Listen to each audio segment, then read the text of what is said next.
For the archives, the Academy of Television Arts and Sciences Oral History Archive. Great. You want to do it again? I'm following what you wrote here, and it doesn't say that. No, it doesn't. You want me to do it again? No.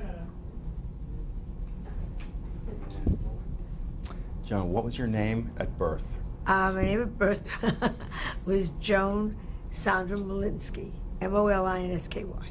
And when did you change it to Joan Rivers? I changed it to Joan Rivers because I wanted to be an actress, and I had all these friends that would spend hours saying, should I be Lily, Louise, or should I be Rose, Shoo? I thought, just get me some work, I'll change my name. And the first agent that sent me out was a man named Larry Rivers. And I said, okay, I'm Joan Rivers. And it got him so scared, he never sent me out again. He really thought I was glomming in on him. Where did you grow up? Grew up half in Brooklyn, New York, and half in Larchmont, New York. And my father was a physician, doctor, GP, terrific. Mm-hmm.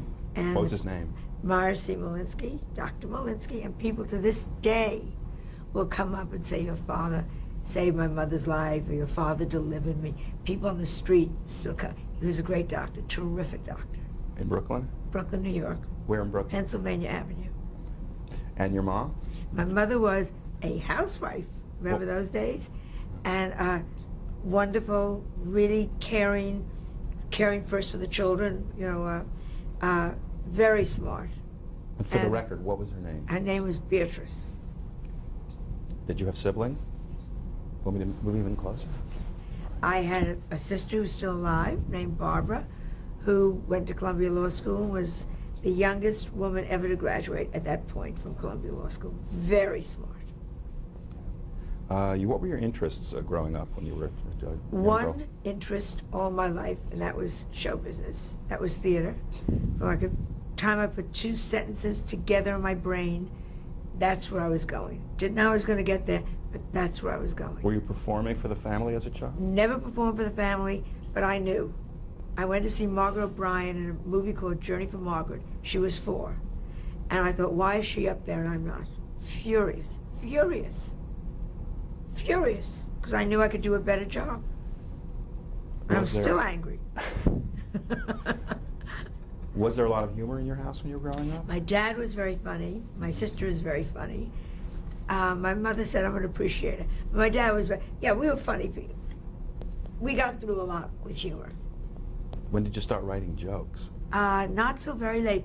I was an actress all through high school. I was an actress all through college. I was an actress when I got out of college. It was only because in one of my office temporary jobs, one of the models said, my husband is a stand-up comic, and he's making $6 a night. You're funny. I thought, gee, let me do that while I get my legs as an actress together.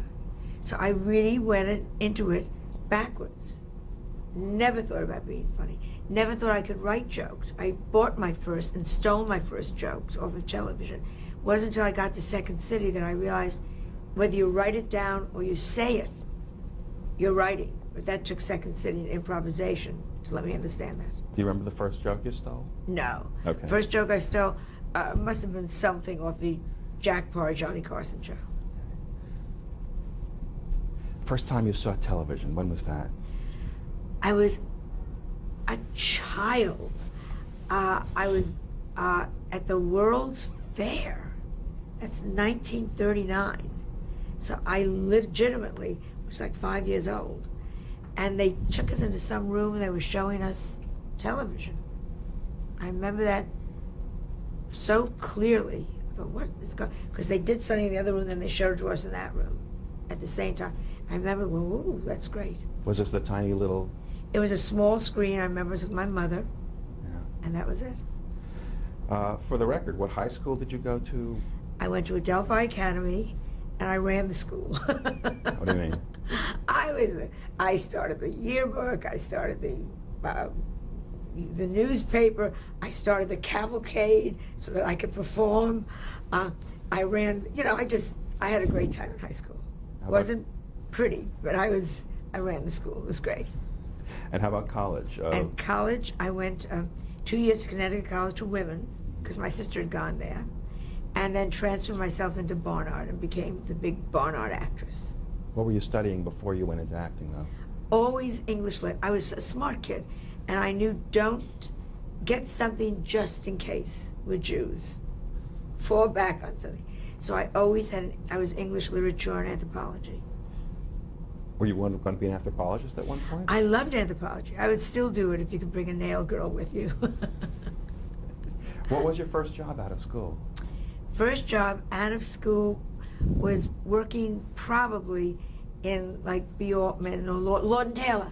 I worked at Lord and Taylor. And again, I got into the publicity department, which meant fashion shows, always show business. And then I got into the window department, display, and that was show business.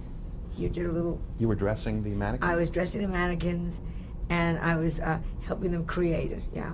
How do you think that played into your current career? I still watch windows when I go past. I always write window display people notes. Good windows in Bergdorf's. Always write. So people get notes from Joan Rivers? Yeah, about windows. But I got into, which is a little interesting, probably not. I wanted desperately to be an actress. Mm-hmm. There was no question about it. I still consider myself an actress, not anything else.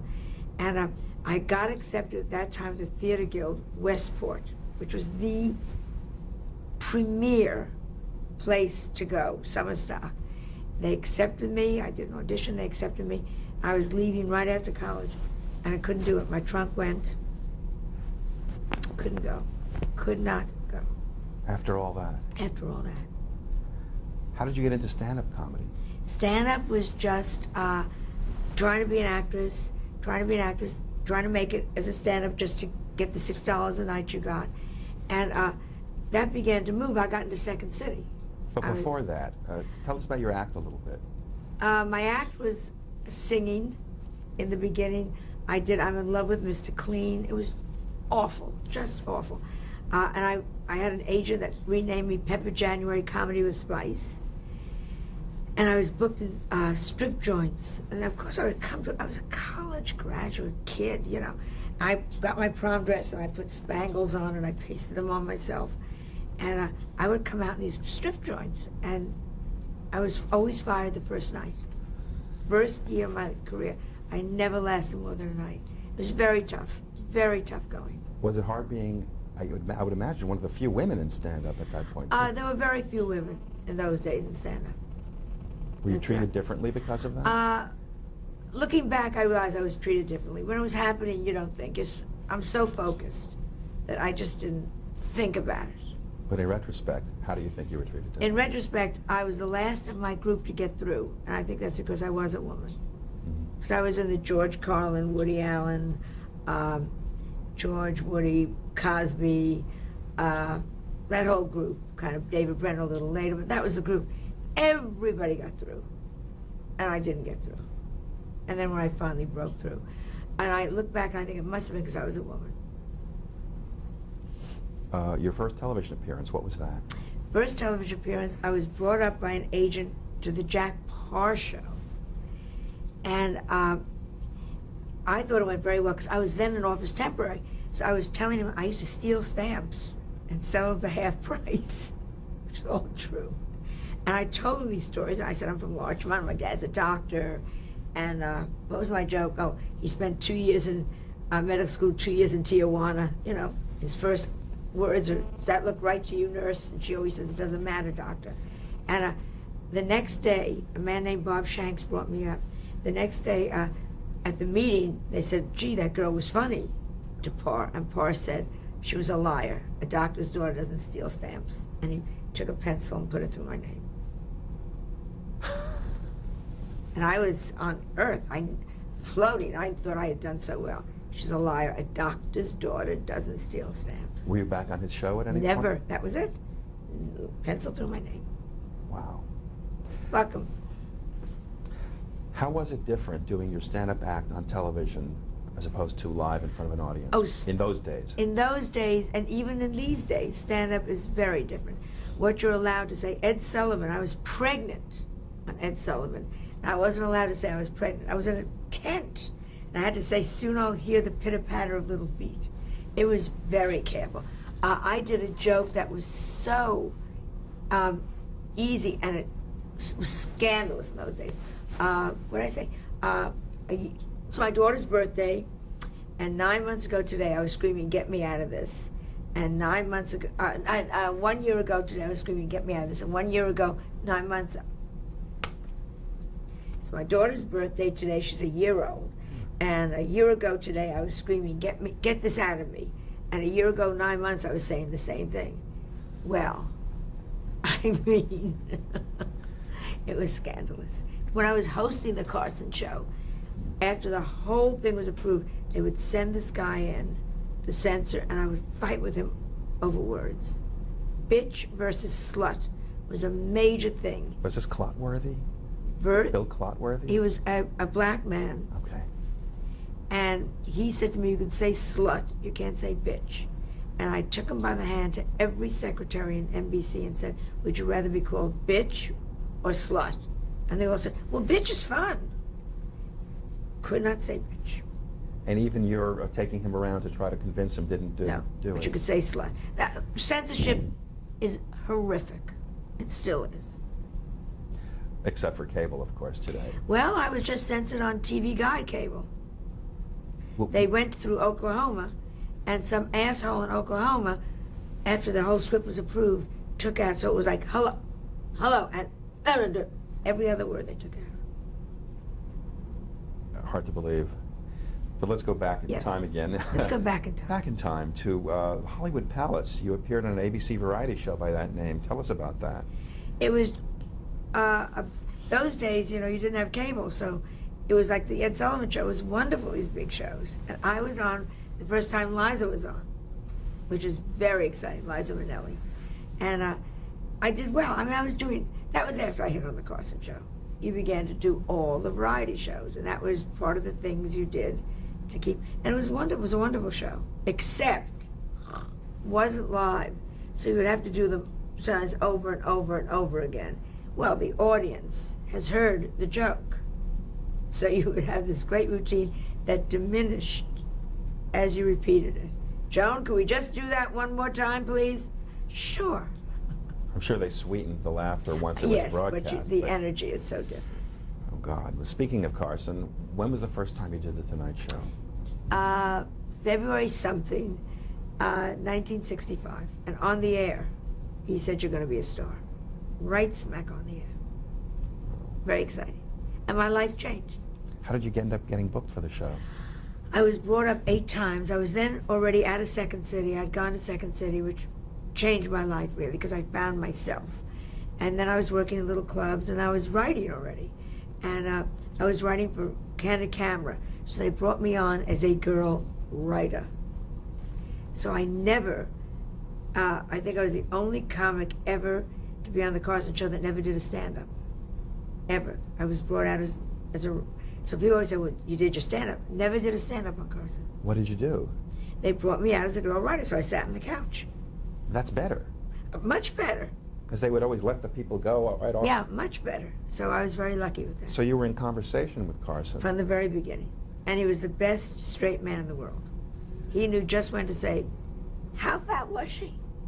And he knew when not to say anything. He was a great genius at knowing where you were going. What was the audience reaction to your very first performance? I went into the bank the next morning to kite a check. And the bank teller said to me, "I saw you last night, whatever you want." And I knew my life is going to be different. You really knew that at that point? Yeah, but it took 8.5 years to get there. You brought up the Sullivan Show. Let's talk about the Sullivan Show. He was great. Yeah, tell us about it. He was Dottie. He was great. He just didn't know who the hell you were. There were always stories. I was talking about being married jokes. I was on a lot. He was Melissa's godfather. He and Sylvia were Melissa's godparents.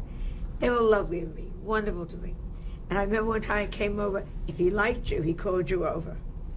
And he said to me, "Are you really married?" And you go, "Yes." You're very polite to him. He was very nice. How was it different being on his show as opposed to, let's say, Carson or the other shows? Carson gave you New York and Chicago. And he gave you the smart ones, the late nighters.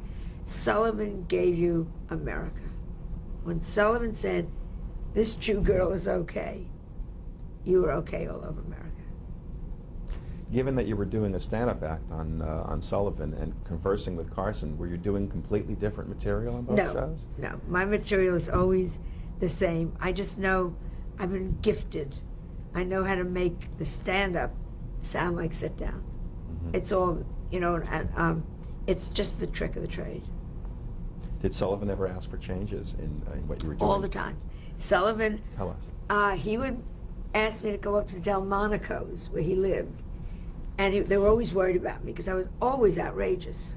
What they consider outrageous now, which I am, I was outrageous then for very silly little things, sweet things almost.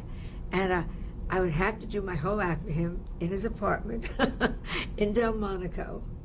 And he would sit there and listen. Not laugh? No, of course I didn't get it. And then you'd go on the show, and then they were very worried. It was live, the show. I have a picture of the Fifth Dimension, Woody Allen, and me. And we were all watching a monitor backstage on the Sullivan Show because it was live, and you were checking, is the person going on time, and is the audience laughing? And it was a live audience, so it was very different. Were you nervous before a lot of Terrified. And terrified, which would happen. You did a rehearsal in the afternoon to dead people. They brought in Girl Scouts and old people. And then at night, it was a better audience. So you just stretched. And they would come back and say to my husband, she was 5 minutes in the afternoon. She was 9. And they would call for the tapes and recheck to make it. But it wasn't me. It was the audiences got better. Did you ever find yourself short on material? One time, somebody else went short. And as I was walking out, they said to me, because I did the show like 35 times, they said, stretch, add 2 minutes. And I said to them, tell my husband, because I knew he's going to come backstage and kill me. Tell my husband I'm stretching. Yeah, but it was great. Sunday nights, it was great because it was live. Yeah, everybody was watching. Yeah. In general, where did your material draw from at the time? My material has always been from life, always. When I was single, I was talking about dating, and I was going out with a married professor, and my big joke was while he was engaged to me, his wife became pregnant, so I figured he wasn't sincere. That was my big joke. So it was always exactly where my life was. And how topical would you get in terms of talking about what was going on around you? I'm so apolitical. I hate everybody. But of course you talk about the latest things. Yeah. Whatever the latest thing was then, that's what you were talking about. How would you describe your comedic style if someone asked you to do that? Don't know my comedic style. I don't want to know it. I don't want to know when people say, oh, that face you make, I'll never make it again. I don't watch myself on television. So you don't believe in analyzing oneself? No, I do not analyze. Woody Allen once said to me, if it's funny, get on your knees, say thank you, God, and move on. Yeah. It's funny. Leave it alone. If you've analyzed it too much, it ain't funny anymore. And you also know in your head, it's all music, It's all... Tell us what you mean by that. It's music. You just know when to pause and when to talk and when to say and why that is better longer. It's all music. I've heard that analogy many times. Yeah. Many comedians. Yeah. So okay. How do you feel your Jewishness has played into your act? I think my Jewishness has played into my act because Jews are hilarious. And it's just funny. And we are funny. And I think we are always outsiders in some sense. Mm-hmm. So that works beautifully for a comedian. Did you ever experience any negative... Anti-Semitism yeah. in the business? No. Never in the business. I've never seen any anti-Semitism. I've never seen any anti-black. I've never seen anti-anything in the business. Outside of the business, of course. Really? Female stand-ups, other female I stand-ups. can't go to the bathroom in Palm Beach. Go ahead. No, I don't. Try asking to use the bathroom. I'd love to go further into this, but we got to move on. Just thought I'd say it. I know. Were there other female stand-ups at the time when you were starting out? When I was starting, there were other females. Toni Fields is at her height. Phyllis Diller was at her height. There were a few others that tried that just didn't make it. But I was probably the only one in my little group, though, that was there at night. Because if you were attractive, you wanted to be a singer. You still do. Yeah. Were you friendly with your other, they were a competition, but they weren't really? I was friendly with Cabot. I was friendly with Woody. I was friendly with Marshall Brickman. I was friendly with George Carlin. I mean, there were a little bit about Bill Cosby, you know, Richard Pryor. We all knew each other. Right. And I guess because I was a woman, they were nicer to me, a little bit. Just a little? Oh, just a little. Okay. You ended up writing for Candid Camera at that point. How did that happen? After I came out of Second City and came back to New York, you know, you begin to network with everybody, and they said Candid Camera. Bernie Orenstein was a friend of mine, was a comedy writer that I knew, and he said they're looking for people at Candid Camera. And oh, I was always so broke, and I had a car, and I was commuting from Larchmont. It was, you know, tough going, and office temporary jobs during the day, even after being the toast of Second City. That was a tough moment. And he said they're looking for people at Candid Camera, so I went right over. And he used me once or twice on camera. Fun. Yeah, fun. What kind of pranks did you end up writing for the show? He never liked them. As Lily Tomlin came in after me, and you were always having some poor slob who was a messenger deliver something to you, and you wouldn't take it. You know, you're on the phone, you go 1 minute, and the poor guy has to get it there by a certain time. And they would break down, and they would cry. It was just horrible. It was not a happy job for me. I didn't like Candid Camera. Because for every funny thing you see, you saw so many people upset because they're in positions where they can't answer you back. That was kind of the point of the show, though, was to humiliate, wasn't it? Well, the point was, look how funny that woman is when she tastes the sugar. But for every woman that went, what's this? There were ladies that just sobbed. Yeah. You know, and people that just cried and got frustrated. It was awful. What was Alan Funt like to work with? Meanest son of a bitch in the world. Mean snake. He would call a meeting every day of the writers, and somebody was it, and right in front of everybody else, whoever it was, you son of a bitch, you asshole, you, I mean, names, words that I never heard in those days.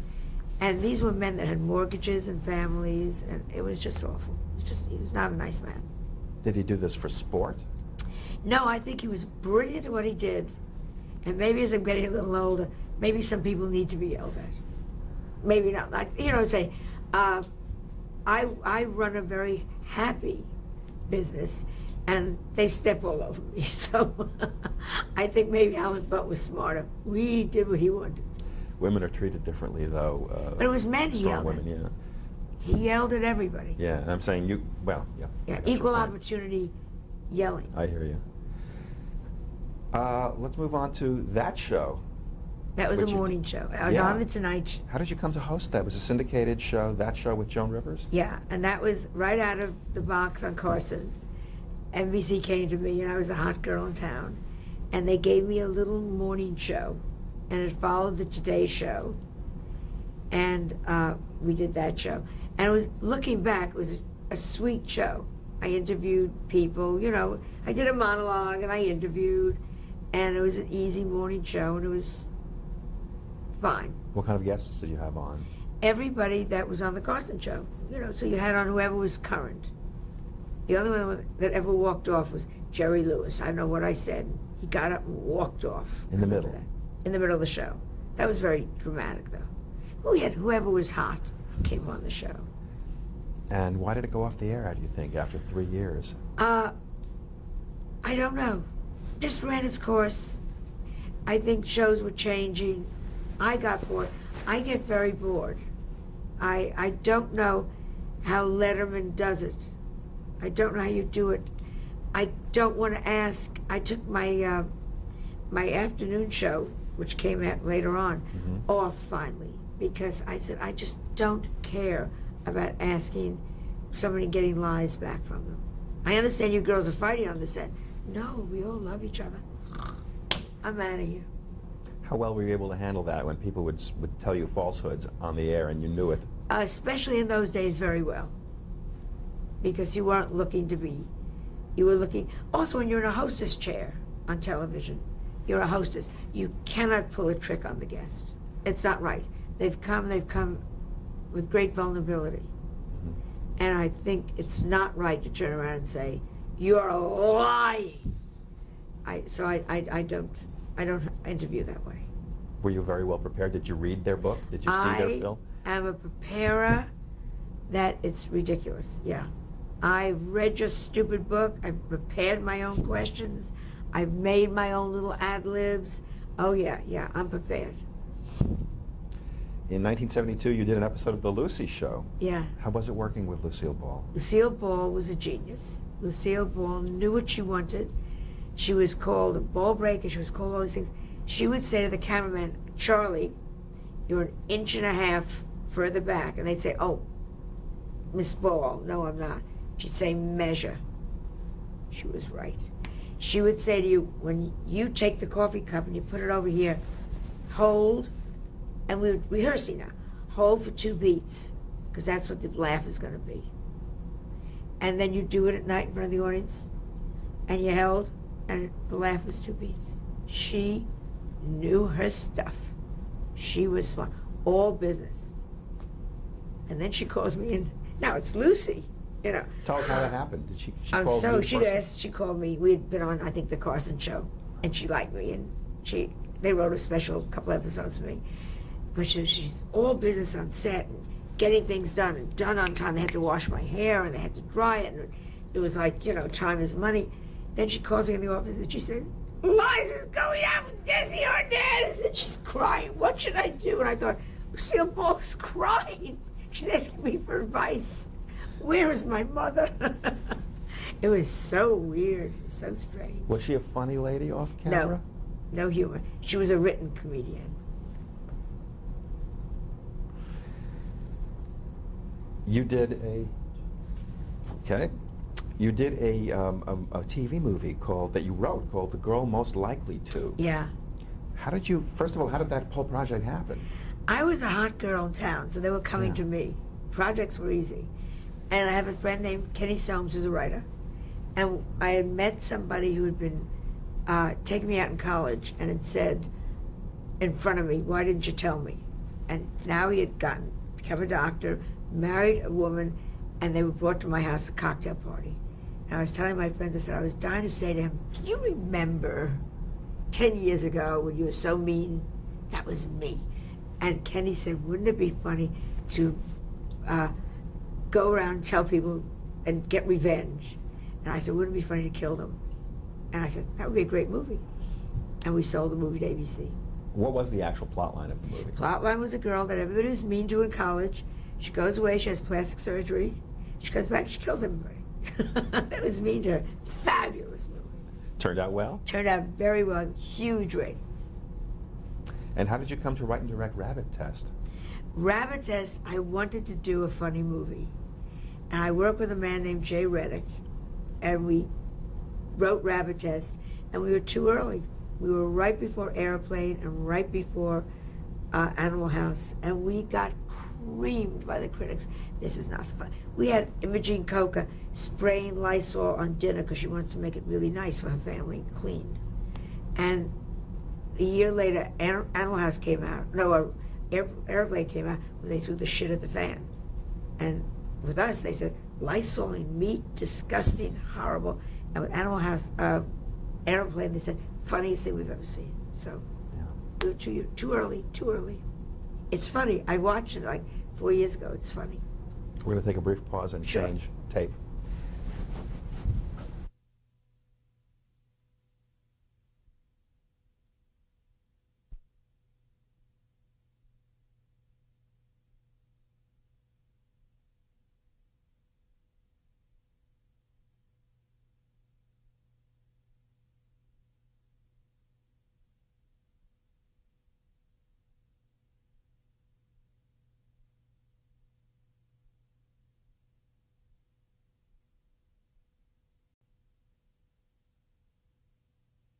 A show called Mother's Day with Joan London. God. A gazillion years. I was the art director. Oh, all right. A long time ago. Sure. She was doing a book with you at the time. I love Hester. Yeah. She moved up to, it's better? Yes. Are you seeing the coffee? Just the top. Okay.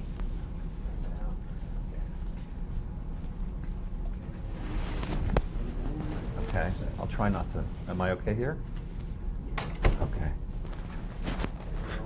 I feel like Rhonda Barrett holding still. Yeah, poor Rhonda Barrett. Go ahead.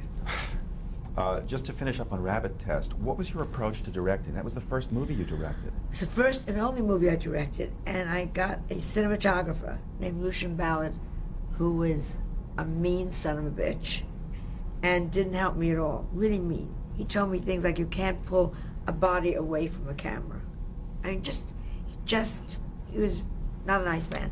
So I didn't have a good experience as a director. And I don't have a good eye. And I would never direct again. I would love to write another movie, but I would never direct again. But Rabbit Test left me so scarred. But did it hurt your career at all? Didn't hurt my career at all. But it, well, maybe it did. Maybe I would have been Woody Allen if someone had said, okay, that's very funny, let her do another, and this time we'll put her with very good people. We made it for $1. You know, so we had not the greatest of anything with me. Yeah. In 1983, I see you guest hosted Saturday Night Live. Yeah, that was fun. What were your memories of that? Saturday Night show? Live was fun. I worked with Eddie Murphy, which I loved. I thought he was terrific. And I got to improvise, which is, again, fun. And we did a thing with Elizabeth Taylor choking. And I got to play Elizabeth Taylor. And that was wonderful. Yeah, I enjoyed it very much. Never did it again. What? No? Never asked again. How did you get on with the cast? Fine. Fine. Lorne Michaels? Fine. Okay. I don't remember him, so it was fine. Do you remember any of the sketches you did that night, aside from the Elizabeth The Taylor? sketches weren't very well written. And I was very shy. I really should have walked in and said, no, I want to say this instead of that. And I didn't. It wasn't, I did one funny thing. I think we did a joke off. And that was funny. I mean, it was that the Dueling Joan Rivers? The Dueling Jones. With Joe Piscopo? With Joe Piscopo. And that was fun. So it was a funny shot. But they never asked me again. I never did it again. Did appearing on the show do anything for your career, one way or another? No, I was already so hot. Okay. Which leads us to The Tonight Show. Yeah, Tonight Show. How did you become the first permanent guest host of The Tonight Show? My whole career has never been #1. I'm always under the radar, always. And they were looking for a permanent, first of all, I was the first woman guest host they gave it to, and apparently that worked very well.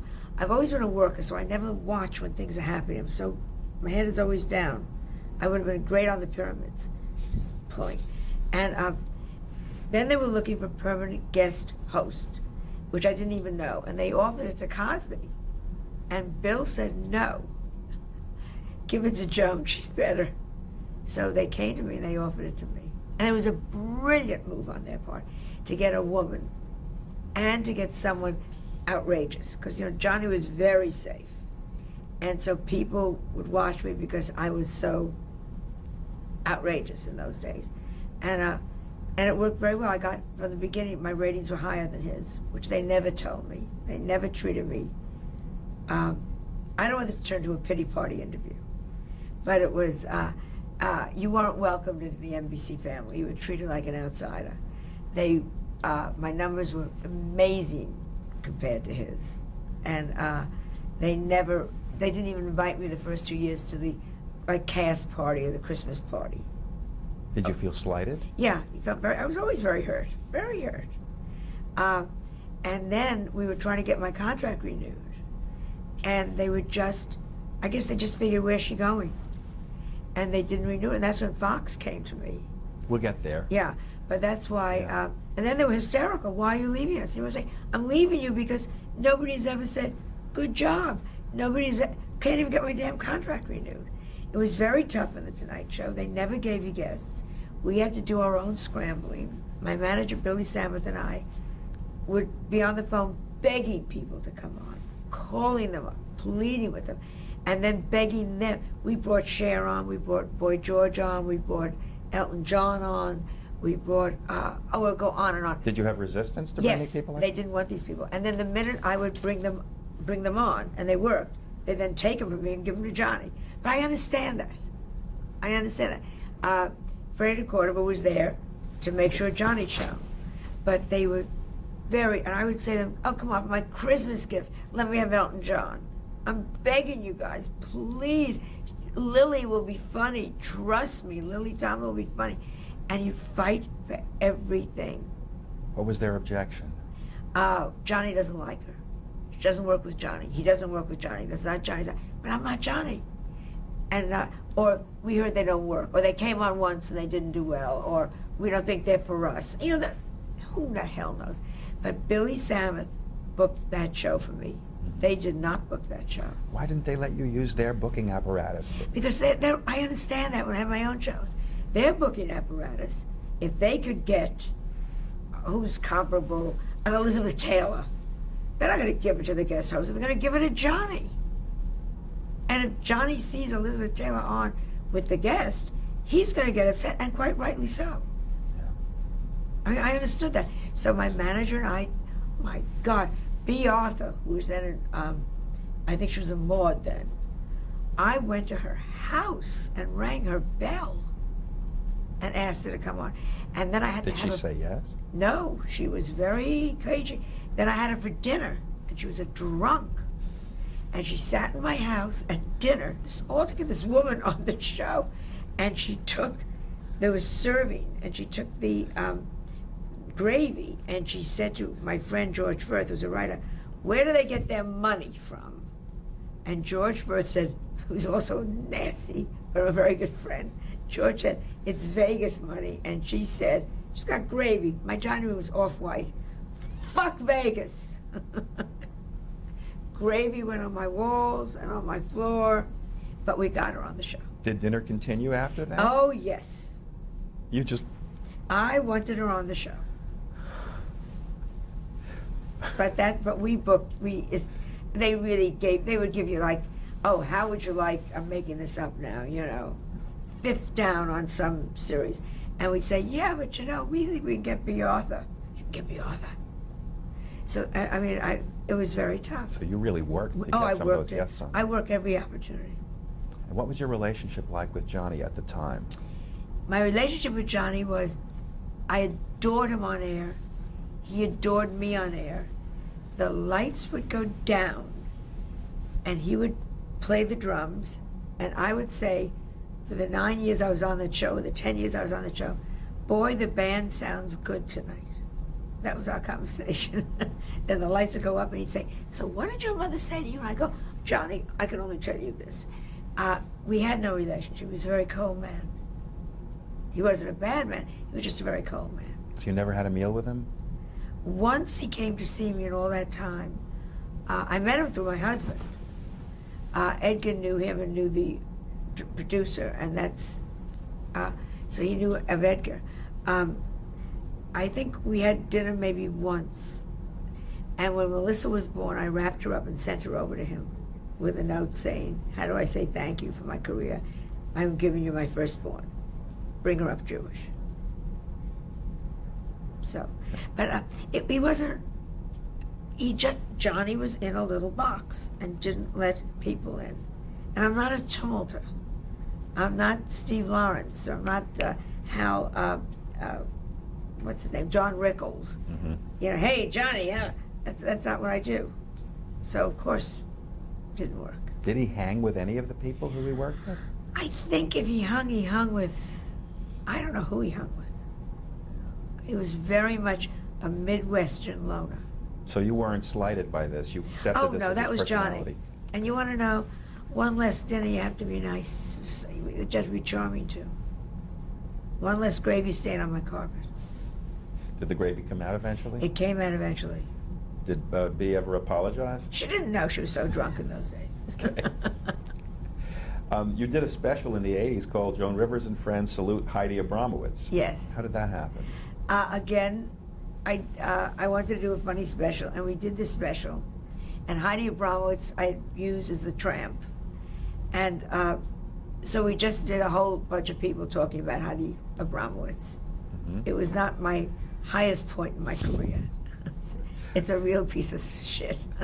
But you got a lot of good people. Who Had a appeared lot on of the good- thing with you? I can't even remember. Okay. And then I see you did a series of talk shows in England. Yes. In 1986 called Can We Talk? Yeah, I did extensively The Tonight Show in England, over there for them. And that went very well. I love English. They love you there. Yeah, they love me. They love me there to this day. They love me there. What memories do you have of that particular show? They were so sweet. Someone told me I like pink. So they made a dressing room for me in bubblegum pink with pink soap. And English people, God love them, don't have the best taste. Everything was like a nightmare. And they expected me to be so mean because they had heard, there's a difference between being clever and being, and so I think they were a little disappointed. And my Ed McMahon was Peter Cook, who I didn't know had a drinking problem and didn't want to be there and was not much of a help. But the show was fun. I mean, as I said, I've had so many shows since then in England. Peter Cook was a very funny man, though. Not on my show, he wasn't. Really? He wasn't a funny man on my show. He was just, I think he was a little degraded that it wasn't his show, and he was second banana, and he wasn't happy to be there. Was he already doing his thing with Dudley Moore at that point? He had finished with Dudley Moore, and they were not friends. And Dudley came over to do the show, and I had a surprise dinner afterwards where the two of them could see each other again. It was a nightmare. What They happened? didn't talk. There was 6 of us. I had Edgar, and they each brought a date or a wife. And I said, "Look, who's here?" And I thought the restaurant turned to Antarctica. It was horrible. And then I suddenly realized, they don't like each other. Hard to believe. What a surprise, huh, guys? Yeah. Where you going? Your catchphrase, can we talk? How did that come about? Came about because I always try to be very honest. My humor is truly stripping everything bare. And very often you have to say to the audience, "Oh, come on, can we talk? I mean, let's stop this nonsense. Is Elizabeth Taylor fat? Or is she, can we talk here? What am I saying to you?" And I didn't realize I was saying it to the audience. And then they began to repeat it back to me. So I don't say it anymore. It happened spontaneously, is what you're Totally saying. spontaneously. Okay. Rodney Dangerfield figured out I don't get no respect. And he said to me, "It's like your Can We Talk?" I said, what can we talk? He said, "No, you use that phrase." I go, "Oh, okay." It was Rodney who pointed it out to you. Yeah.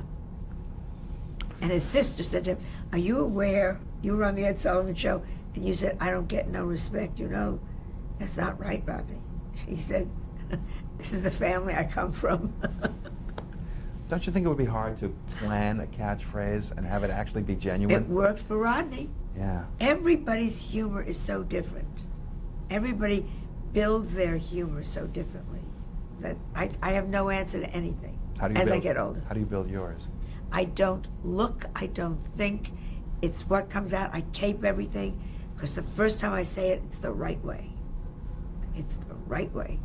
And it's like, thank you, God. I had no idea I was going to talk about that. Rectal bleeding, thank you, God. I didn't even know that was in my head. So you don't sit at home and rehearse jokes about rectal bleeding? No. Okay. I was talking about, they said you could take this for a bad headache, but it may give you Side effect. side effect is stomach cramps and leg cramps and rectal bleeding. I said, and depression. I said, if we're going to have rectal bleeding and depression, I'd rather be date raped. At least I'd get a dinner out of it. I said that 2 weeks ago, and I stopped to laugh. Where did that come from? Thank you.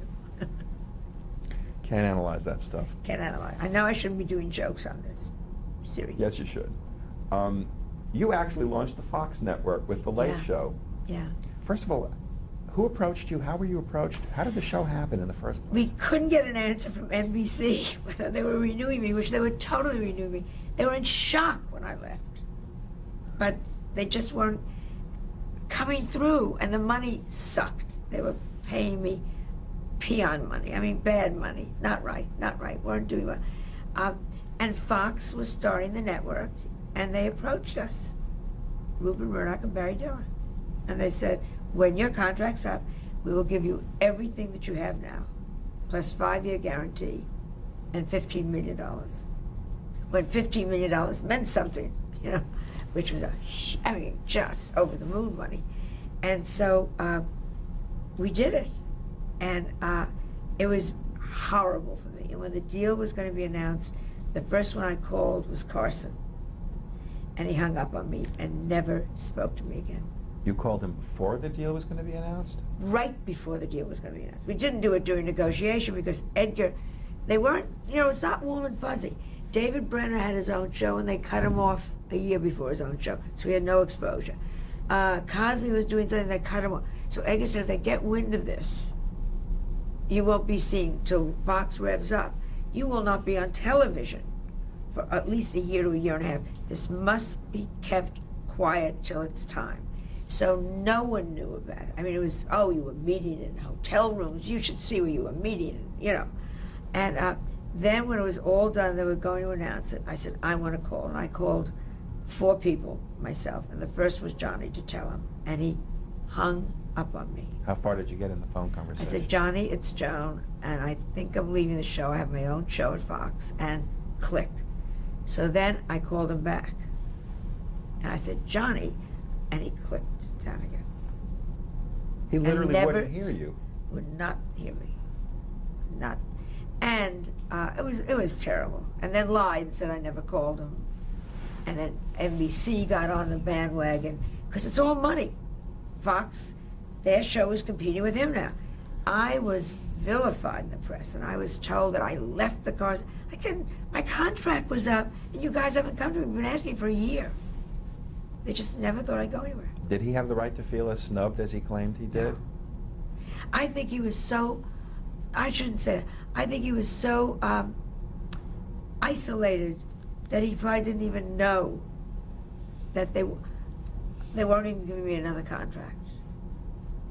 They were going to. They all said, well, of course you're staying with us. You know, hey, I'm a nervous person. Where's my contract? But it became business, and it became, he became what he was, what we all are. Johnny Carson didn't become Johnny Carson, didn't get himself out of Nebraska because he was a sweet kid. You get out because you have drive. When you made that last appearance on his show, you already knew that your show was coming up. How hard was that for you? It was terrible. I stood backstage, it was terrible. Because I knew this was it. And it was, NBC was my home. And the Carson show found me. Oh, I was devastated that they hadn't renewed my contract. I was brokenhearted. I was devastated by it. What was Edgar saying to you at the time? That you've got to take care of yourself. Mm-hmm. Bernie Brillsey was my agent. You got to take care of yourself. You got to take care of yourself. So there were a lot of people actually that knew you were going to be doing this, but it never filtered back to NBC? No, it was kept very under wraps. Mm-hmm. I think Fox finally leaked it. Yeah. How do you feel about Carson today, after all this is gone? I think he was the best straight man in the world. Nobody ever did I have that connection with, comedically. It was such a connection.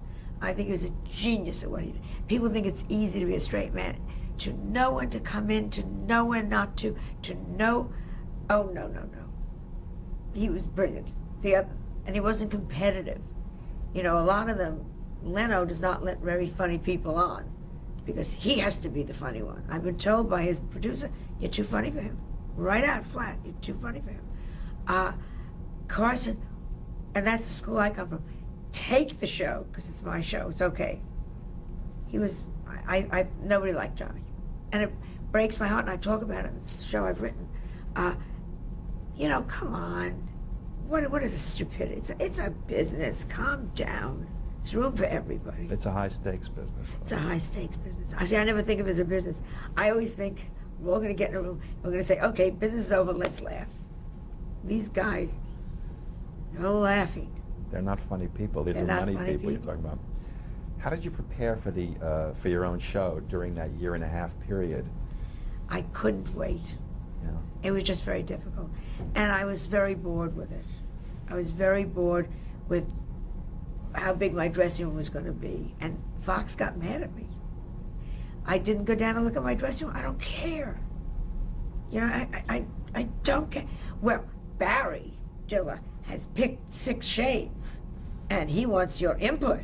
You go, just get me an orchestra, get me 6 writers. I still don't care. All the picayune details didn't I mean don't, anything? just get me a private bathroom. That's the big thing. Mm-hmm. Private bathroom and a place to check. I don't care. And so those kind of things with Fox became stupid. I think they thought they didn't know what to make.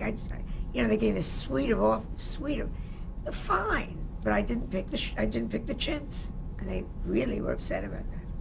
Stupid, huh? And how were you planning your show to be different than all the other late shows? It wasn't, and I still don't plan it to be different. I think and I don't analyze it. I think my interviews are different. I think my interviews, I don't know what they are. They're different, and that's how it's going to be different. Because of your personality. Because of your personality. What's the difference between Jon Stewart and the Colbert Report? They're both funny men. They're funny differently. Different formats, too. I guess. Yeah. It still ends up somebody's in a chair and you're talking. So your format was going to be the tried and true. Tried and true. And Talk remember, show. this goes back 20 years. Tried and true. And I would have loved to have done Man. You always, what are we going to do? So we're going to do Man on the Street? It's been done. What are we going to do? We're going to do clever little vignettes? They've been done. We're going to do a list? It's been done. It's been done. Can you do it better? Can you do it fresher? Is your joke fabulous? How actively involved were you in selecting the guests for your very first night? Very. And I had Cher, and I had Elton John. Tell us about it. It was just, I was very excited. And we wanted it to be a terrific show, and Billy Samet was right there. And Elton flew over for it, which was great, and sang The Bitch Is Back. And Cher came on. It was a great show. Who else was on the show? I can't remember. You probably know. Pee Wee Herman? Pee Wee Herman, who I adored, who showed me his girlfriend's picture in his wallet. He had cut it out for a magazine. Girlfriend? Well, he Oh. played Pee Wee Herman. Oh, Would oh. you like to see my girlfriend? Gotcha. Yeah. And he gave me a box of candy, which he'd eaten most of the candy out of. Your ratings were good in the beginning. My ratings are very good. And the ratings, of course, they dropped. We were on Fox. Fox was then, 3 stations, 4 stations, and Outcast stations. Outcast.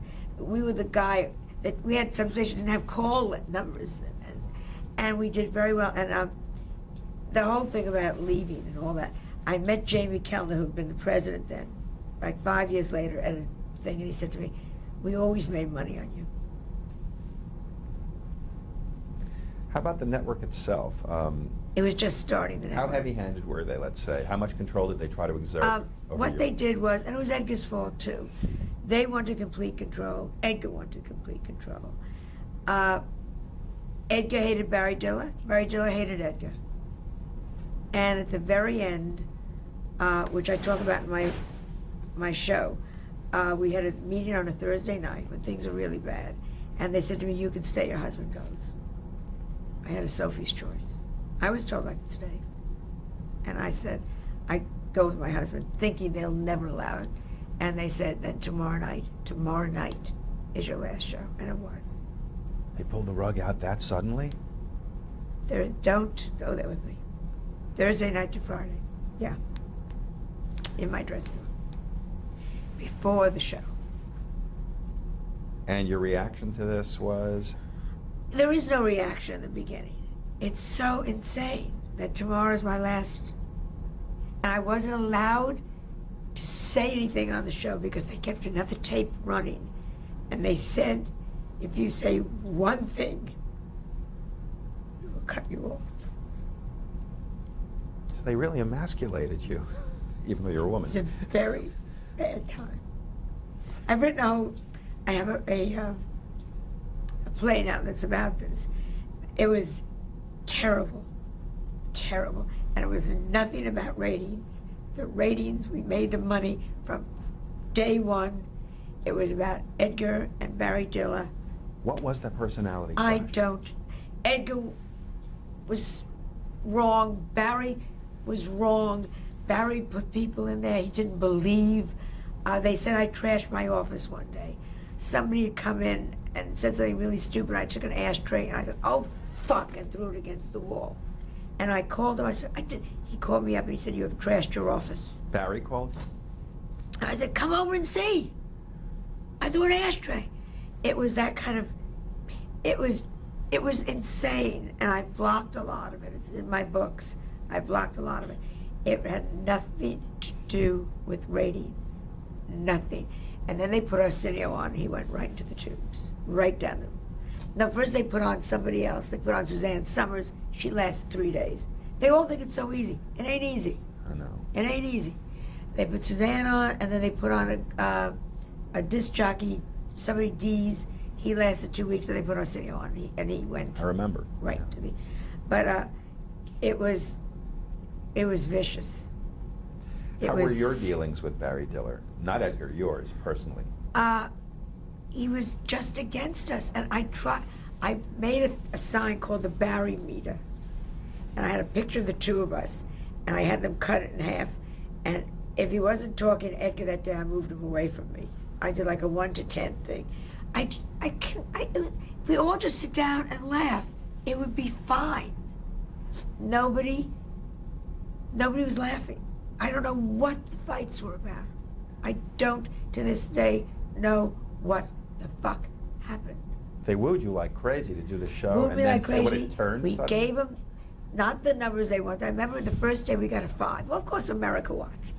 And I remember walking with Barry. He said, "We got a 5," and Carson was getting like 6s. And I said, we're not going to get that right. I mean, they're sampling. But we always got numbers. And we would have gotten. I mean, as Fox built, of course we would have built. Of course we would have built. It was not about ratings. And then they destroyed me. So NBC was knocking me because I left Carson. And then Fox put out all these things that I was difficult to work with.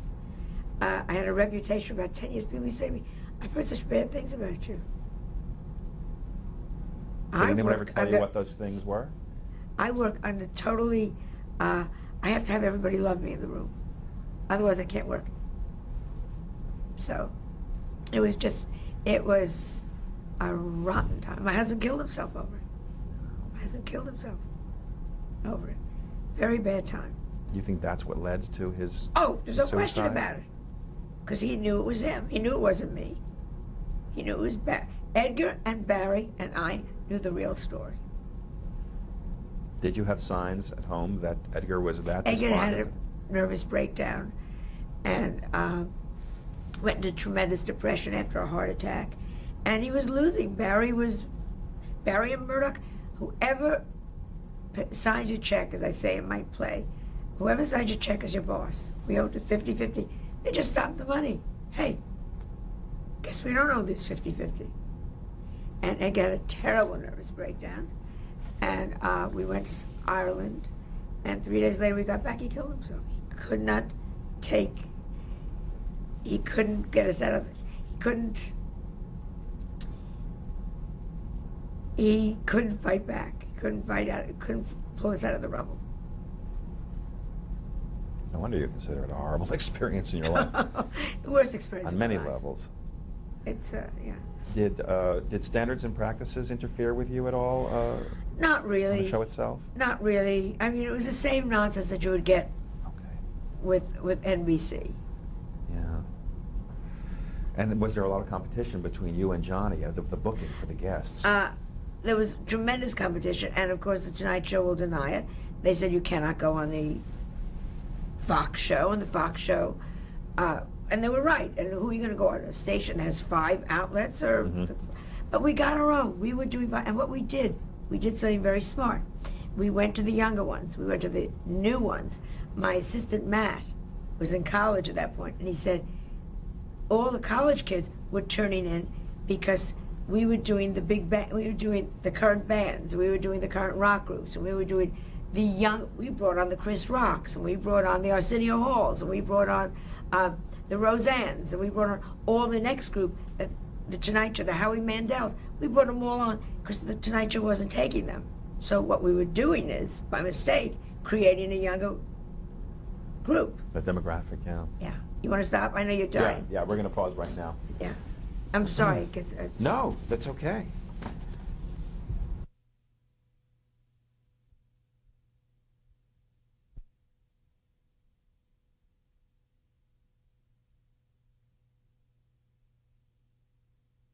Died. Spike. How about 9/10? So nobody wanted to hear about it. 9/11, they blew up the Trade Center. So people would say to me, how are you? I'd say, Spike died. Yeah. Well, did you hear about the Trade Center? You know, so nobody mourned my dog's death. Did Spike die the day before? Yeah, Oh, it's that's terrible. Nobody cared. Yeah, a wrong moment. So how are you? Oh, I'm so upset. Yeah, aren't we all? No.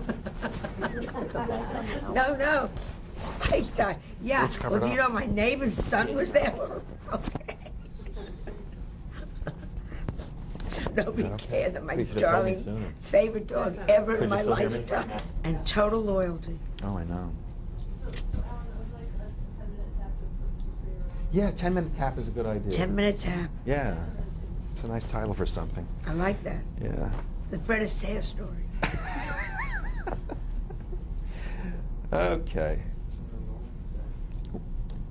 Okay, we're going to talk a little bit more about The Late Show, not too much. I'm curious who some of your more memorable guests were on the show. I truly cannot remember. They all blur. Really? It's very funny. It's not just me. I've asked a lot of times talk show hosts, and I'll say, who'd you have on this morning? They don't know, because you're on to tomorrow. Nancy Reagan, of course, came on. She was amazing, and she was wonderful. But most of them, Betty Davis was wonderful, because she was old, and she was so frail. They may have been on the Tonight Show. You know, they all blur into one big, giant interview. Right. But Nancy Reagan stood out. I'm Nancy, sure well, you've Nancy actually thought Reagan, about it. the president's wife. Yeah. And she was white. He was in the White House then. Yeah. And she came, and she could have done the Tonight Show, and she came and she did the show for me. That was a get. That was a get. That was really a get. How difficult was it to go back to work after the Late Show experience? It was beyond difficult, because you knew everybody was talking, and you knew everybody knew that you had been fired, and it was very difficult, and everything fell apart. I mean, between Edgar's suicide, the firing at Fox, and the Carson publicity, how terrible, how I'd done these terrible things to Johnny, it was very hard to go to work, and it was very hard to get work, and that was a rough time. How long did you actually lick your wounds? You had a lot of things happen all at once. I had a lot of things happen at once. My husband's suicide, Personally, fired yeah. from Fox. Edgar invested badly at the end, because he would, everything just went to hell. And how long did you not perform for? I tried to perform. I went back to little clubs. Whenever I don't know what to do, I go back to square one. I always figure, like, the old joke was, take your Rolodex, which no one has anymore, start at A, and just call everybody, just start again. And I went back, I went to little clubs, and I cut ribbons at IKEA stores. That was fun. And you just do what you do. Did you feel that the stuff was beneath you at that point, or you You didn't never, care? Judy Holliday, who is an actress, won the Academy Award, and the next day her agent called her and said, they want you to read for something. You just won the Academy Award. And she said to him, it's only humiliation. So I say that a lot to myself, to this day. It's only humiliation. It's the only attitude you're really going to have. How did you end up as the center square on Hollywood Squares? I ended up in the center square, Hollywood Squares, thank God, because I was I was smart as well as funny. So you need that smart one because they want to get, the game going. And they always knew I'd be funny. And they were very nice to me at Hollywood Squares. They would let me know the areas we were going to talk about. Because they would always give you, everybody got, we're not going to tell you this is going to be a question on apples, but a funny answer might be, take the green ones and put them on the shelf. So you'd figure out, okay, it's going to be apples and green ones. So I'd start to figure out what the question might be. I used to bring suitcases of books with me, encyclopedias. I had a friend of mine in New York, Kenneth Patel, online, and we tried to figure out the questions so I would come out smart. Because I wanted to be smart. I wanted them to say, Joan Rivers, she's funny, but she's also smart. How many scripted lines were they handing out to you? Oh, they handed them to everybody. Okay. Everybody got a scripted line. And I think that's what made it less funny, the second one. Because the first Hollywood Squares, they only gave funny lines to funny people, which made sense. Paul Lynde, totally scripted. Totally scripted. Charlie Weaver, totally scripted. But that's okay. The second Hollywood Squares, where I was Center Square, they gave it to everybody. Well, George C. Scott is not a riot. And when he's trying to say something funny, it isn't going to come out right. Yeah. So I think that was one of the bad things about that show. Did you write? Did you write your I own would jokes? always say, wait a second, I think I got a better line here. Let me try this instead of that. And Jay Reddick produced it. He was a very good friend of mine. We'd written Rabbit Test together. So he would say, listen, do what you want. Say what you want. Try something else. So it worked out very well for me. And you had another syndicated talk show that came along not too far after that, 1989, the Joan Rivers show. Yeah, and I got the Emmy for that show. How did the show happen? Show happened again, never the first. They were trying to get Nell Carter, and they wanted a black talk show lady to sit and be a hostess, and they couldn't get Nell Carter. So they got you. So I guess between C and R, they must have gone through a lot of ladies. And they finally, someone said, why don't you try Joan Rivers? Yeah. And I did it. We were very, I don't know, we were on 4 years or something. We were on it was a great show. Had anybody focused on gossip before that? No, and what we did 2 shows out of that. Too early. God damn. We cut another show from there called Gossip, Gossip, Gossip, which I wanted to do live, and they wouldn't, so the gossip was a week old. But we had all these gossip columnists on telling us, that was before ETs and before Annex Hollywood. We did that, and the other thing we did, which I loved, was a show called Can We Shop, in which it was a talk show, but also we sold things. And the first year they made $7 million, which was amazing, in just merchandise. And they said it wasn't enough. They had promised them, oh, you're all going to make a fortune. You can make a fortune on shopping. Yeah. Well, get the people used to it. So they took that off. And to that day, I think that was a big mistake. Do you think you might have jump-started a couple of industries? I have jump-started Fox. I have jump-started TV Guide Channel. I have jump-started shopping. I have jump-started gossip. Yeah, a lot of stuff. Now I'm going into, I think it's too soon. I'm now doing internet. I want to do the red carpet. I created the red carpet. You got to stop being a pioneer and not getting credit for it. Yeah, pioneers don't get it, It's always the second one that gets it. Tell me about winning the Daytime Emmy for that show, though. That was great. I won the Daytime Emmy. I didn't expect it. And we had done a show on suicide. And they won the Emmy. And that was one of the best moments of my career. I always talk about that. Because in our business, everything can be taken from you so quickly. And I got my Emmy. I knew you can't take it. And I wouldn't give it back to them. You give it back, they engrave it for you. I would not give it back to them. You can't have it back. So you have the one without your name on it. It took me about 2 years to go and have them engrave it. But it was the one moment, can't take this away from me. And I still look at my Emmy and think, it's the one thing this business cannot take from me. So you consider that one of the milestones of your career? Yeah. Okay. Certainly it means something to me in some very strange way. Mm-hmm. Well, it's acknowledgement. not even acknowledged. Well, I'm never But acknowledged. it I'm is. always never acknowledged. But it meant you can't. I have my Emmy, and you can't take this away. What led to Tears and Laughter, the Joan and Melissa Rivers story? How did that project happen?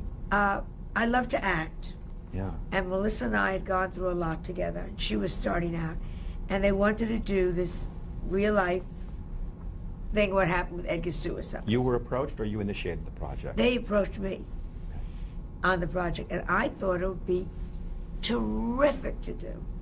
And I looked at it about 4 years ago. It's a very good little movie. If it should be on Lifetime every other week. And Melissa, we had the best time doing it. I said, don't think of it as us. Think of it as Myrtle and Louise, you know? And if we look at it as two acting parts, we can have a great time doing this. If we look at it as our story, it'll be difficult. And I loved it. We were 3 weeks together in Toronto, and we got huge response. We were the first people to talk about suicide.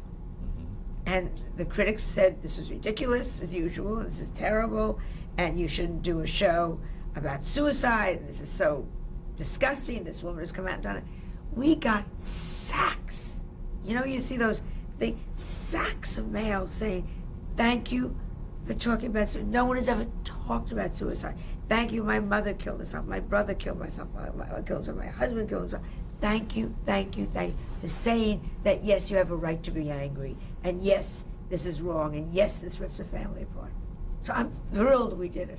Did you answer some of that mail? Answered everyone, Personally? as much as you could do As you could. personally. Was it cathartic or therapeutic in any way, making this film? It was very therapeutic for Melissa and for me because we truly lived together and worked together. And I remember we were sitting, and Edgar's death was so raw, especially for her. We were sitting in a limousine shot, and it was taking forever. And Melissa said, if Daddy were here, we would have had this in the can 20 minutes ago. So it was funny, we were laughing, and we were sitting in a limo going to his funeral. And it was so it was wonderful for us because we really bonded tremendously, rebonded at that period. Did it, so it helped you through the, Helped all us, of that? yeah, helped us through it. Yeah. Let's jump ahead to the red carpet and QVC. How did you get involved with QVC?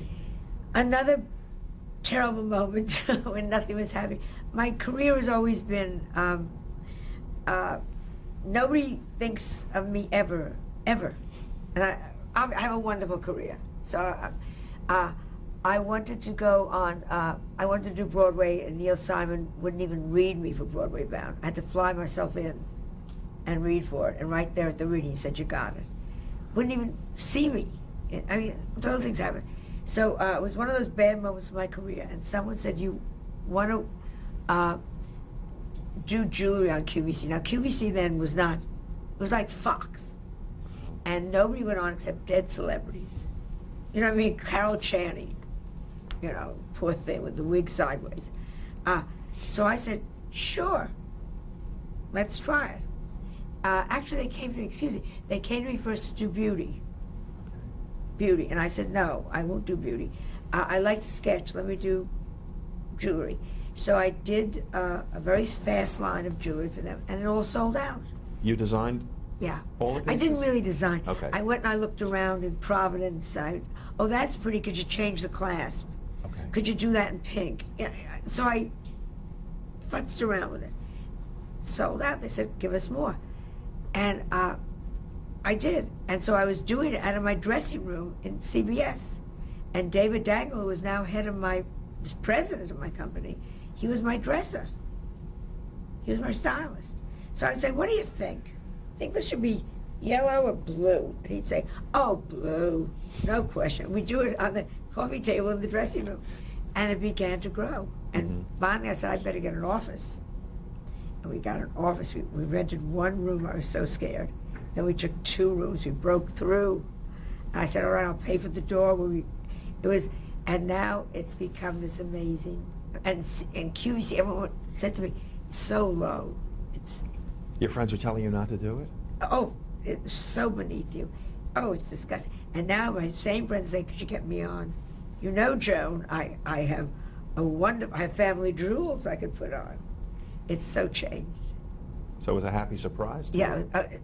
it was God coming down off of Mount Olympus. And the same with the red carpet. I was just about to ask, how did Red that start carpet. for you? Again, my career was nowhere.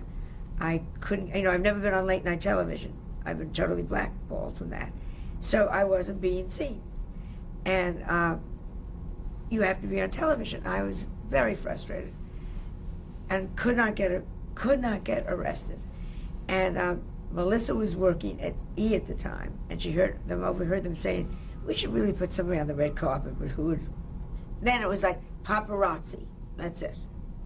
So Melissa and my mother will do it, and they put me out there, and it just was great. And again, everyone was saying to me, you want to go on the red carpet?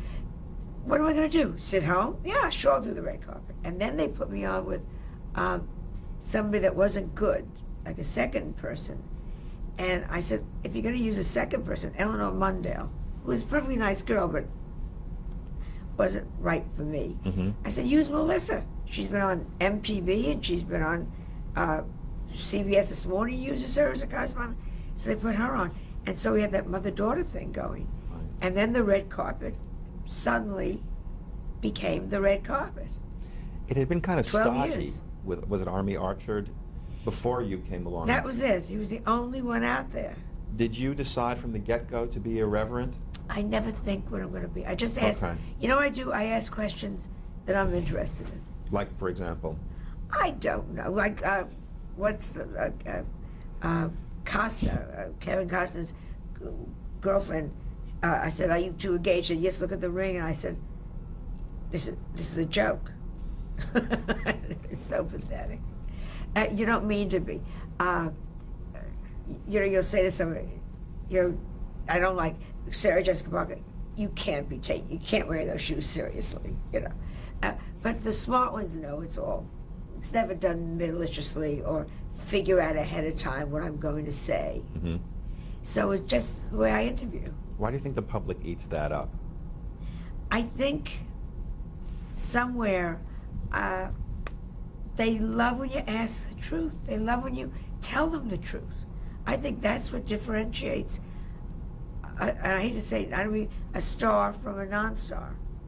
There are a million girls out there that can ask questions from Access Hollywood to this. Doesn't mean a damn thing, but you know the one that asks the good question. Mm-hmm. Have you had any bad reactions to that kind of blatant honesty on the red carpet? On the red carpet, very little. Okay. Again, the big ones, no. And the other ones, no. Every once in a while, somebody doesn't want to talk to me. Oh, I'm really upset. Life goes on. I'm around this business long enough to know, darling, life will continue without you. If Jack Nicholson died tomorrow, Brando died, we're still here.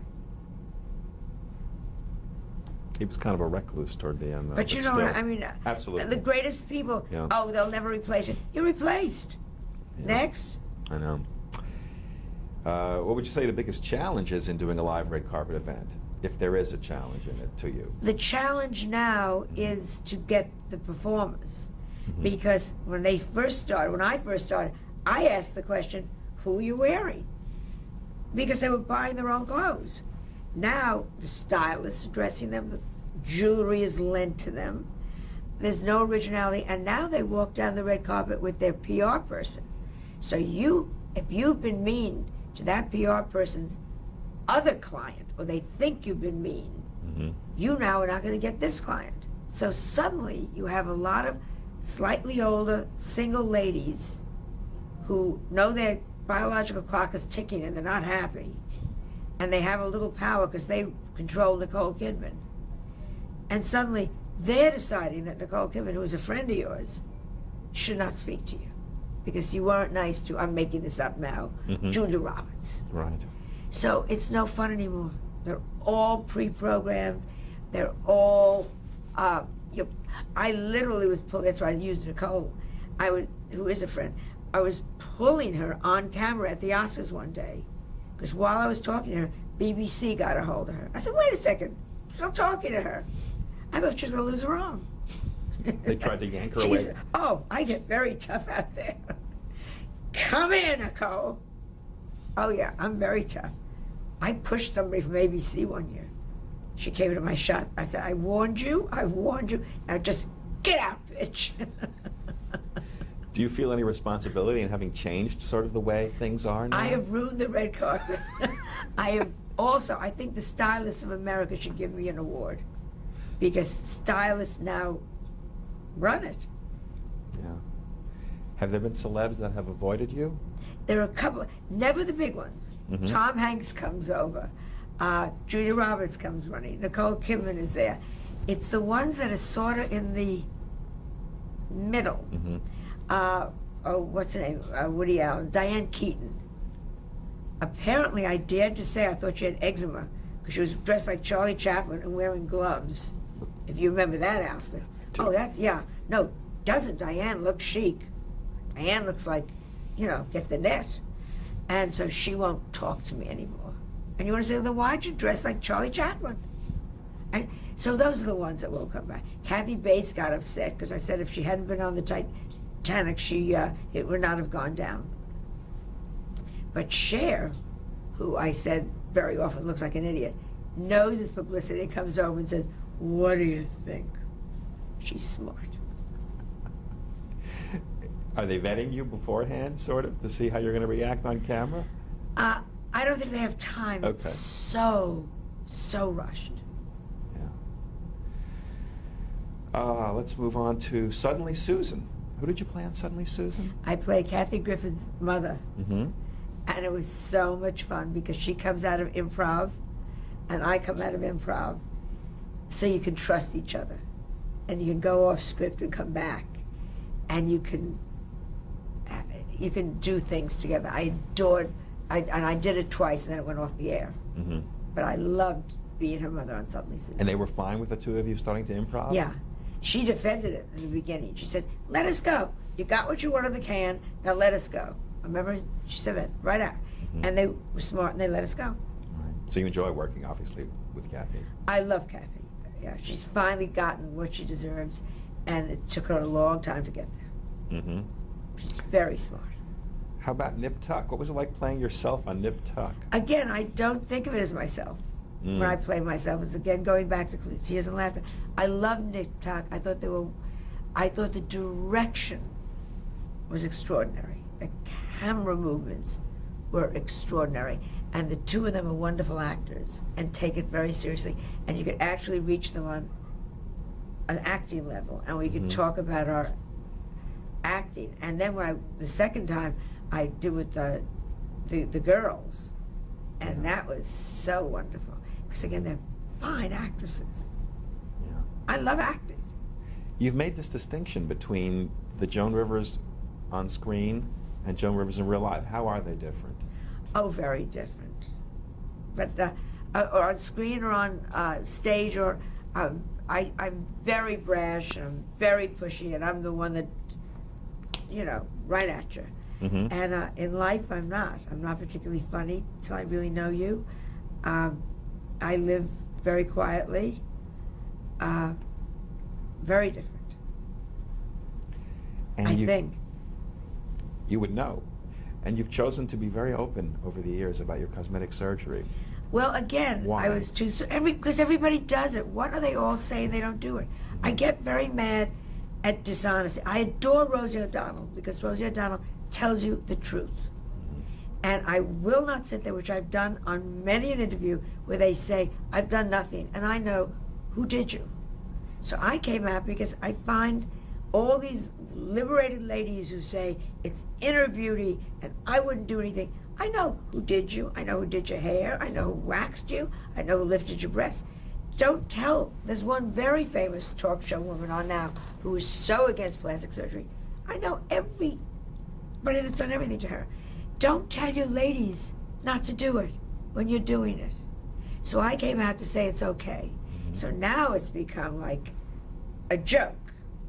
And now it's starting to really annoy me because every interview starts with, well, what have you done lately?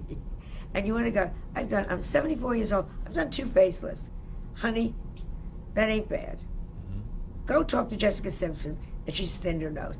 Everybody is doing, it's a business of looks. Yeah. And if you don't look good, you're a fool. Were you quiet about it at first? No. Any surreptitious Always made jokes procedure? about it. Okay. Because I thought it was hilarious. Mm-hmm. And let's wrap up because we have to.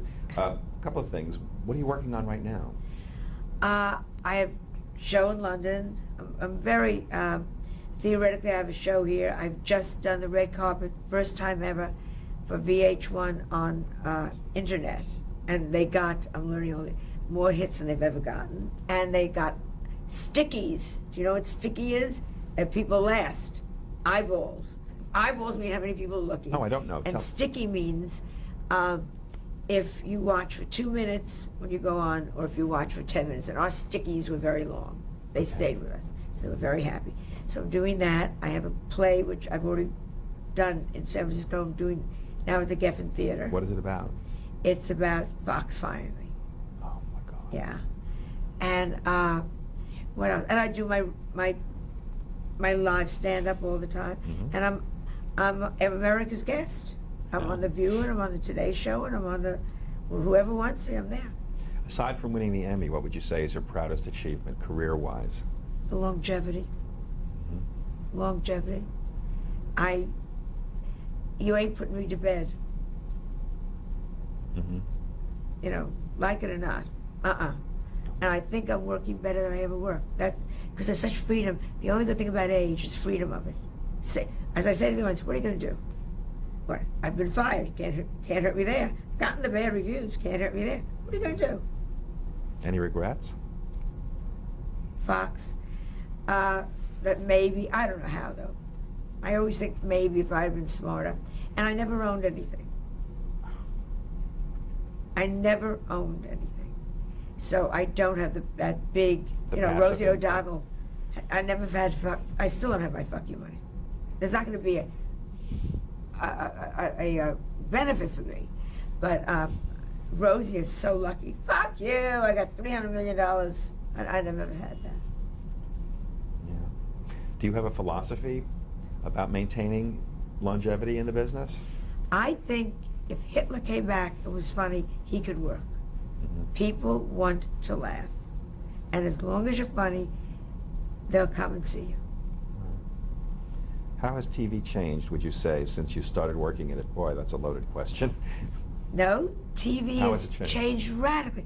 In my day, there were 3 channels. Mm-hmm. ABC, CBS, NBC. When I was on Carson, 1/3 of America saw me. I was a star the next day. Yeah. That doesn't happen anymore. There's so many choices now. And that's wonderful because many more people get a chance to work. But it's also made it much more mediocre. There are people on that shouldn't be on. I watch a lot of the comedy shows, Tonight Ats, and you go, not funny, not funny. I'd rather we had a little less. And I do think it makes me very sad that some of the highbrow things are gone. There's only Ovation now, that maybe you could get an hour on how Rembrandt painted a painting. Mm-hmm. That makes me sad. Yeah, I guess you have Discovery and a few Yeah, others. but even Discoveries, Yeah. they're all wonderful. And I get it, and I watch. I love crime, Mhm. true crime. Yeah. I'll sit there, yep, forensic. I love that stuff. How would you say celebrity has affected you? It's a drug. Celebrity is wonderful. I'll tell you how celebrities affected me. It's given me a very happy life. It's very nice to have them set an extra dessert at the table. It's very nice to have them say, we're full up, but we can handle you, Miss Rivers. It's very nice when your father's got a heart attack that they find room for him in the hospital. Yeah. Celebrity is a nice card. Mm-hmm. And finally, how would you like to be remembered? I would like them, how would I like to be remembered? Mm-hmm. That she was the funniest woman that ever lived. I can still take them with one hand behind my back. Thank you. Easy. Yeah. Easy. Great. And I can.